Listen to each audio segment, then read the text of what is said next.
And the inspirational captain absent, India pulled off one of the greatest of all cricketing victories.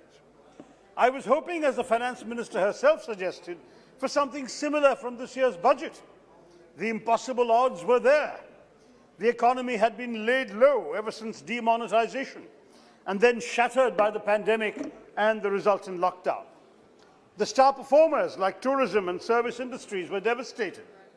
The backbone of the economy, agriculture and MSMEs, are both in crisis. But alas, there was no stirring fight back in the Finance Minister's speech, no come-from-behind victory for our economy. Instead of the focused leadership we all expected from the government, it became clear, listening to the Finance Minister, that here, alas, inspirational captaincy is wholly absent. Instead, we have had the usual combination of high rhetoric, grand ambition, exaggerated numbers, and unrealistic targets, all diluted with underwhelming allocations to crucial sectors. Our Finance Minister neither played with a defensive bat nor hit the ball out of the park. Instead, alas, it seems she was comprehensively stumped, or maybe she had just run out of ideas. Instead of the Brisbane heroics, we just got a Chennai collapse. Through the course of the Honourable Finance Minister's address, we heard a lot of memorable quotes, notably from Tagore. But as the great Gurudev himself said, you cannot cross the sea merely by staring at the water. It is perhaps a more apt way to describe this government's tepid budget. Rather than help us cross the sea of challenges we currently face, the reality, sadly, is that this budget abdicates the government's responsibilities to the weakest in our society, the segments of our economy that are in tatters, and the Aam Aadmi who have reposed their faith in this government have been let down totally in the last 7 years. I could spend hours explaining why this is so, but given the limited time available to my party, let me stick to a few examples, and I'll pick 4 today, where the budget has betrayed the most fundamental expectations from the nation: health, fiscal stimulus, defence and agriculture. First, health. Given the unexpected challenges we have collectively faced since last year, which has destroyed both lives and livelihoods, the people of our country expected revolutionary allocations for healthcare. While thanks to the countless sacrifices of our healthcare warriors, our frontline workers, researchers, scientists, doctors, we are now in a position where the light may finally be visible at the end of the tunnel, but the budget has delivered a blow to our hopes of expanding and developing the healthcare ecosystem of our country. Sadly, the government, in its peculiar wisdom, has chosen the path of deception rather than mature governance. We all initially praised the Finance Minister's declaration of a 137% increase in the healthcare budget, which included big-ticket schemes like the Pradhan Mantri Atmanirbhar Swasthya Yojana, Swasthya Bharat Yojana, 64,000 crores, a total outlay of 2,23,000 crores in this budget year compared to 94,000 in the last one, a substantial increase. But when we turn to the annex, as instructed by our own Finance Minister, the deception lying in store was breathtaking. Out of these claimed allocations, 35,000 crores is just a one-time expenditure for the ongoing COVID-19 vaccination program. Another 60,000 crores actually for the Department of Drinking Water and Sanitation. So as a result of this, of the 2,23,846 crores mentioned by the Honourable Finance Minister, the actual allocation to the Department of Health and Family Welfare was only 71,269 crores, which marked not a 137% increase, but a decline of nearly 7,000 crores, or 10.84% decline when compared to the RE estimates for the same financial year. Together, not only are these paltry allocations a reversal of the government's own promise to the nation of increasing healthcare expenditure to 2.5% of our GDP by 2025, but they constitute an unconscionable betrayal of the countless sacrifices of our healthcare and frontline workers at the height of the pandemic. Second, the fiscal stimulus. Our nation suffered, as we know, serious economic hardship thanks to the stringent lockdown. We still remember the misery faced by our most economically vulnerable people. We remember the lakhs of migrant workers heart-rendingly trudging home with parched throats and calloused feet. Yet the government's response then and in this budget has shown no sensitivity to their plight. Given the flailing state of the economy and the unprecedented losses suffered by the majority of this country, we expected a budget that would offer a comprehensive fiscal stimulus to all those affected, to key industries, particularly our MSMEs, the backbone of the economy, and the informal sector.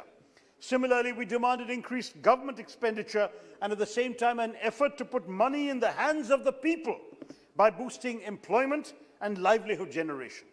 Nothing of the sort has happened. Instead of boosting funding, the government has either bizarrely slashed funds or offered deceptive programs that focus on liquidity rather than direct fiscal support. Let's face it, providing cheaper credit to businesses will be of little value unless consumption demand increases. But demand won't increase until people have money to spend. Yet no real money has been provided and no means of earning money. Funding for key schemes like Manrega, the Mahatma Gandhi National Rural Employment Guarantee Scheme, have been slashed in that scheme by 35%. The same applies to Pradhan Mantri Kaushal Vikas Yojana. Support for key sectors like the MSMEs I mentioned is largely absent. Your so-called support for MSMEs, ma'am, relies on allocations for meaningless exercises like the Guarantee Emergency Credit Line, which is only to provide collateral-free loans to MSME businesses and not direct fiscal support.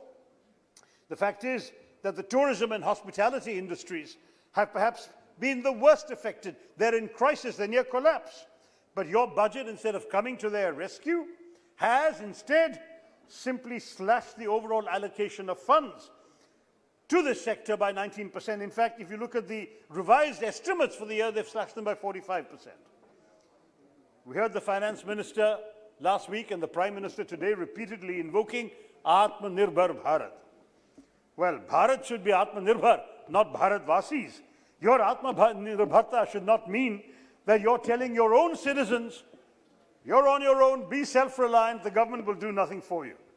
That is not the kind of Atmanirbharta this country needs. Third, defense. The deceptive announcements in healthcare were complemented by a complete inability of this government to walk the talk in matters of national security and defense, especially given the unexpected clashes with China over the course of last year, that no doubt caught our own government by surprise, perhaps given how very much they had hyped the PM's purported rapport with his Chinese counterpart. Instead, we have a government minister helping the Chinese make the case that they are more sinned against than sinning, part of the government's efforts to underplay the crisis after the Prime Minister claimed no territory had been lost. This government has a duty to ensure that our armed forces are safe and well supported and that they have all the tools and resources they need to keep aggressors at bay, not to pretend that there is no problem when we know there is. I'm shocked that the Honourable Finance Minister did not even mention the word defence in her speech. We really expected from this government an effort to support our long-pending modernisation and acquisition programs. But despite all the chest-thumping and sloganeering about the supposed 18.5% increase in capital outlays, the numbers show us clearly that in matters of national security, the government's talk of nationalism is hollow. It's full of sound and fury, signifying nothing. The capital outlay allocation, rupees 1.35 lakh crores, is only 0.4% higher than the 2020-21 revised estimates of 1.34 crores. Just the previous year, before Galwan, the Defence Committee of this Parliament had recommended a 35% increase. Where is 35% and where is 0.4%? Despite all the deafening proclamations by its members, this government, even in the face of such grave threats as we're facing now, has kept the proportion of capital expenditure to the overall defence budget at 25%, far smaller compared to the UPA era, because our government consistently had it at 30 to 32%. It's a matter of shame for all members of this House that we have a government that has repeatedly proven incapable of offering any considerable financial support to our armed forces at a time when the threat of a two-front war has grown dramatically. To use one of their favorite words, this is truly anti-national. Fourth example, Mr. Chairman, agriculture. In these last few months, with rising agricultural distress, compounded by the undemocratic passage of 3 farm bills with widespread adverse ramifications for the agrarian economy, we have witnessed nationwide protests by farmer groups whose very survival is at stake. Even as the government, in their obduracy, failed to engage constructively with the farmers, one hoped that at least the budget would take cognizance of their distress and offer tangible measures to address and alleviate their current plight. No such luck here in this budget. Shastri ji gave us the slogan, Jai Jawan, Jai Kisan. Modi ji's contribution to this budget is Na Jawan, Na Kisan. Now, we must recognize that the current nationwide protests led by peaceful farmers who've been unconscionably sidelined by the undemocratic farm bills reflects only the tipping point. But the rot in the sector has been prevalent for a long time thanks to this government's myopic approach, which continues in the current budget. The overall budget of the department saw a minuscule increase of 5% from last year's revised estimates, but was 8% below the budget allocated last year. Similarly, despite the government's assurances, the budget does little to assuage the fear of the farmers regarding MSP. The 2 schemes that ensure MSP, Market Intervention Scheme and Price Support Scheme, and Pradhan Mantri Annadata Aay Sanrakshan Yojana, have witnessed consecutive reductions in the last 2 years, leading to a 20 to 25% cut in this year's budget. I heard the Prime Minister mention MSP. I didn't hear him mention a quarter of the budget for it has been cut. Much was made by this government about the flagship PM Kisan scheme just before the elections, as you may remember. But despite being one of the major direct cash transfer schemes and therefore in direct need of a rise in allocation, the scheme has witnessed a 10,000 crore rupee drop of 13%, in other words, in its allocation. The disbursal amount of 6,000 crores under 6,000 rupees per farmer under PM Kisan has not been enhanced either, nor has the scheme been extended to tenant farmers, sharecroppers, women farmers, Adivasi farmers, who've all been excluded from this benefit from the start. Instead, no, it's true. Instead, 2,326 crores was transferred to 40 lakh ineligible beneficiaries. This is from the government's own figures. Even the previous head of Aadhaar said that he received the PM Kisan payment for which he was not entitled. So Sudboots are receiving the government's money, but what are the farmers getting? Even worse is the plight of the fishermen. In my own constituency, Mr. Chairman, I've seen them devastated by Cyclone Oki, the floods of 2018 and 2019, and now the pandemic. But this budget has not only denied them any relief, let alone a special relief package. There is nothing in the budget in terms of fiscal support, diesel subsidies, lower GST, nothing. Nets and fishing equipment, even they have to buy at the price they paid before the pandemic and before all these calamities.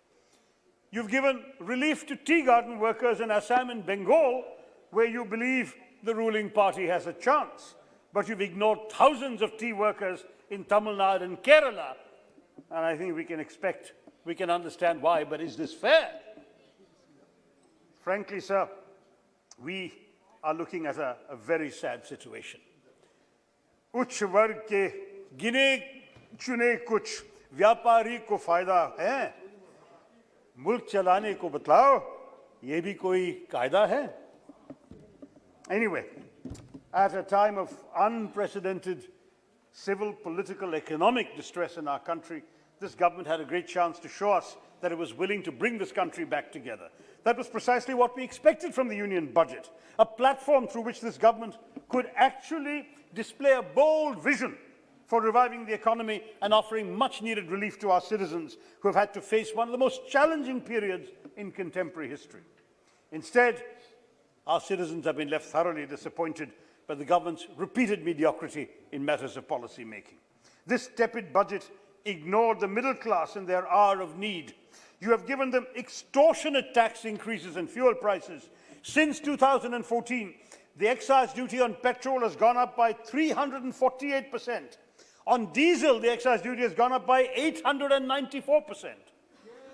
Soon, banks will have to provide not just car loans, but fuel loans, Mr. Chairman, so you can buy fuel for the cars, thanks to the taxes that this government has put up. The truth is, there's been no relief in tax rates for the middle class either. पूंजीपतियों को subsidy मिली, अमीरों को rebate, middle class वालों TV देखो, तुमको मिली है debate. And as for the poor, Mr. Chairman, as for the young, the aspirational, the betrayal is total. I can tell you, I mentioned Manrega earlier, at a time when record numbers of people are seeking work under the scheme, where there's been a 66% increase in work requests under Manrega in December and January. You have slashed on the 1st of February its allocation by 35%. When unemployment levels in the country are at the worst levels ever recorded. How could you do this? How could you do this, Madam Finance Minister, when our young people are looking desperately for work? Your budget has no provisions for job creation or skilling, and you have cut education even while announcing a new education policy. I remember when your government made a lot of noise about a new education policy last year, I congratulated the education minister. I said, wonderful ideas, but are you going to get the money to implement them? How can you possibly head towards 6% of GDP as you are talking about? He said, no, I've spoken to the finance ministry. It's all been agreed in the cabinet. I'll get the money. What did he get? He's got a 6% cut in the education budget. That is the budget we have been given. And the budget talks about 100 new Sainik schools. I must say, existing Sainik schools, I have one in my constituency, the fabled historic Karakotam Sainik School. They are not receiving money from the government. They are in such desperate shape because they've exceeded the capacity of their parents to pay for these schools to run them, and they have been saying, I'm on the governing board of the Sainik School Karakotam, that they may have to close down unless more money is coming. So they are unable to finance the existing Sainik schools, and they're talking about building 100 new ones. What kind of hypocrisy is this, Mr. Chairman? Really?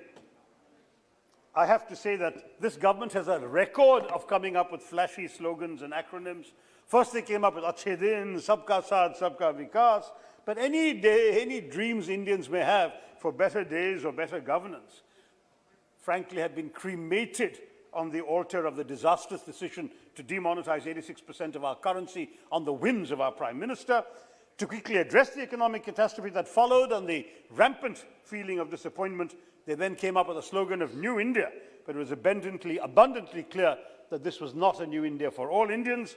Instead, the road to this new India seems to be littered with the wreckage of all that was good and noble about the old India. Kahan to तय था उजाला हर घर के लिए, कहाँ चिराग मयसर नहीं शहर के लिए. So instead of using the faith that this country placed in the government to deliver effective governance and competent policy making, this government has not only consigned our migrant workers to misery, it has erected spikes and barriers on the path of our annadatas. It has failed them, it has failed us all, it has failed India. मैं आपको कह रहा हूं, भारत की जनता आपसे कहेगी, हजारों ख्वाहिशें ऐसी कि हर ख्वाहिश से दम निकले. बहुत किया एतबार मोदी जी, अब तुम्हारी गली से हम निकले. जय हिंद, मिस्टर चेयरमैन. श्रीमती मीनाक्षी लेखी जी. बहुत बहुत धन्यवाद सभापति महोदय. और मैं इससे पहले कि अपनी बात कहूँ, एक शेर से शुरुआत करना चाहती हूँ. जिसके किरदार पे शर्मिंदा है शैतान, जिसके किरदार पर शर्मिंदा है शैतान, वो भी आज हमको नसीहत देने के लिए आए हैं. अध्यक्ष जी, जिनके समय में